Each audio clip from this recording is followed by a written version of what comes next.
According to Bly Bond, Glastonbury Abbey was laid out using a secret arcane mathematical code similar to the now world-famous Da Vinci Code at the heart of the plotline in the novel by Dan Brown. Like artists such as Piero della Francesca, the prodigy of Borgo San Sepolcro, the builders of the abbey are known to have incorporated a series of geometric designs into the abbey's layout and architecture, which were intended to reflect the cosmological divine plan. The idea of Glastonbury as an earthly manifestation of heaven above was to draw Rutland Boughton to the town during the opening decades of the 20th century. Here this obscure left-wing activist and modern classical composer was to found the first ever Glastonbury Music Festival, a long-forgotten social and musical experiment centred around Boughton's equally experimental Commune. Although the later popularisation of Chalice Well and Glastonbury Tor by writers such as Geoffrey Ashe, whose popular bestseller on the history of the area was to be a major influence on establishing many of the contemporary New Age communities and businesses in the town, it has been Michael Eavis's Music Festival, which has included everyone from the Boomtown Rats to Coldplay in its annual lineups, that has brought the Glastonbury tradition into the media mainstream. The legacy of what Eavis started, whether knowingly or unknowingly, has been immense and has influenced the evolution of the counterculture as a whole, and in particular the more progressive elements within the rave, house, ambient, trance and techno scenes.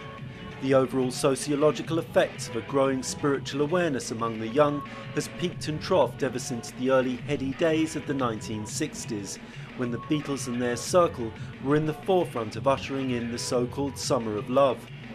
Although the high points of the radical 60s countercultural movement towards peace, love and understanding to all people and to all living things, from the Woodstock Festival to Ban the Bomb and Save the Whale, were in many ways overshadowed by the horrors of Altamont and the Manson killings. As the dark side of the counterculture reared its ugly head, many of the communes that were to set themselves up, with varying degrees of success, on the back of this all-new birth of radical ideas, owe their origins to the original digger community of Gerard Winstanley, rooted in the leveller movement of the 1640s. Thus we are brought full circle once again at a Christmas Day ambient rave party in an abandoned church, tapped into the same geomantic matrix as many of the locations we have visited earlier, and presided over by the semi-legendary ambient DJ Mixmaster Morris. Indeed, as we have already seen, the Luton-based Exodus Collective were to create their own re-invocation of the earliest digger community as a byproduct of their own free admission rave parties in the midst of a ritual landscape tapped into the Great Dragon Line, itself perhaps a radical New Age manifestation of what the contemporary radical London commentator Ian Sinclair has referred to as psychogeography. Like the diggers of Kingston and levellers of Putney, the original Glastonbury spirituality was suppressed by the radical Puritan Roundheads. Thus the first Glastonbury thorn, brought to Britain by St Joseph of Arimathea, was uprooted and burned by Bible-punching parliamentary troopers, who viewed its veneration as too pagan to be tolerated.